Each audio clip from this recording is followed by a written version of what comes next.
ये बोला कि सबसे ज्यादा खर्चा जो है वो रॉकेट लॉन्च में इसलिए लगता है क्योंकि जब वो रॉकेट लॉन्च हो जाता है स्पेस में तो वो डिस्ट्रॉय हो जाता है। अगर उसी रॉकेट को जो डिस्ट्रॉय नहीं हुआ है अगर हम लोग अर्थ पे लेके आ पाए वापस तो खर्चा जो है लॉन्च का वो ऑलमोस्ट 1/3 हो जाएगा।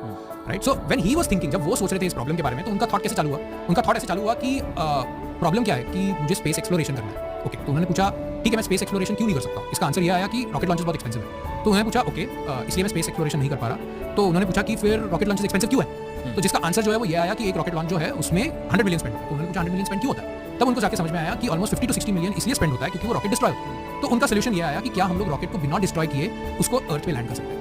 अब क्या है कि ये किसी ने भी नहीं सोचा था, ना नासा ने सोचा था इसके बारे में, because they had taken it for granted that rocket to destroy होगा ही।